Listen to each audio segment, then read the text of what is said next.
Tillerson has been seen as a dead man walking for a while. He and Trump were known to disagree sharply on a range of issues.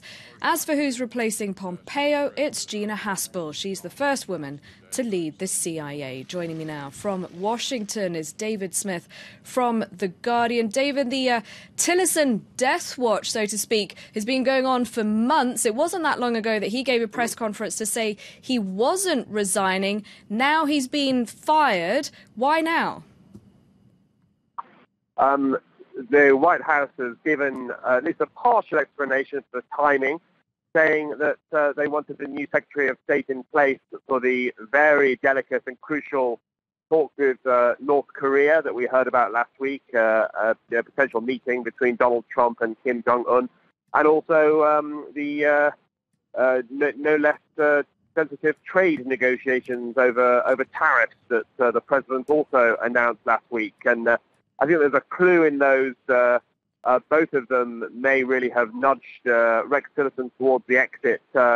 He seems to be wrong-footed by the North Korea announcement in particular. Perhaps, according to media reports here, aware that talks are taking place, but not that Donald Trump would agree to meet the leader of North Korea until it was announced. Tillerson was in Africa at the time. And initially, talk of a rift was played down, but that may have been something of a straw that broke the camel's back, that he was left out of the loop on that. But as you say, it follows several months where there's been fevered speculation over his future and a series of incidents where he appears to have been marginalized by the president. So in that sense, although it all seems very abrupt and sudden today, and the bigger picture, not a huge surprise here. Tell us about some of the issues they disagreed on. It was a range of things, really, and even in the last 24 hours, Tillerson appears to have been more outspoken on Russia's involvement in the poisoning of a former agent in the UK, whereas, as we know, Donald Trump has been consistently reluctant to criticize Russia in general and Vladimir Putin in particular. Around a variety of topics, really, under the Trump administration, the State Department has been just frozen out time and again on big issues of the day to do with trade, the North Korea talks, the Iran nuclear deal. We've sometimes seen the State Department leaning one way and the White House leaning another.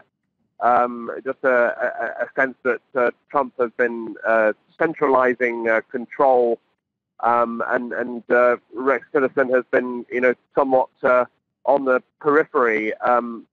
Paradoxically, there was a moment a few months ago where Rex Tillerson, raised the prospect of talking with North Korea and was very publicly rebuked by Trump, who said, Rex, you're wasting your time. North Koreans will only understand aggression or worse to that effect in a tweet. And it was pretty unheard of for a president to slap down his Secretary of State in such a way. Of course, as things panned out, it turns out that there is talking going on. But again, the Secretary was not really privy to that. David, what is going on with this White House? There have been so many resignations, or, some people leaving, other people's pushed out. Yeah, it's just constant turmoil, isn't it? Last week we saw Gary Cohen, the chief economic advisor, announce his resignation again over this tariff issue. A week before that, Hope Hicks, some people describe almost as Donald Trump's unofficial daughter, a very close aide, left. And there's been a record number overall. Somebody calculated a turnover of 43% of White House staff. So we should be used to it by now. And yet, when Trump tweeted about 15, 20 minutes ago that Rex Tillerson was out and Mike Pompeo was in, it still comes as a shock somehow, still sometimes throws you.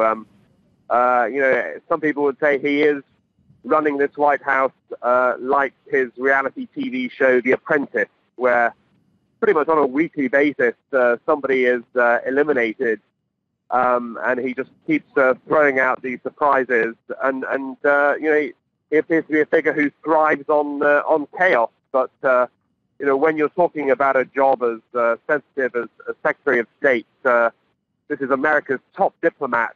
So the idea that it can just be switched in such an abrupt manner, I think will, yet again rattle the international community, including America's closest allies. They've spent a year trying to get to know Rex Tillerson, and suddenly all that is thrown into flux once again.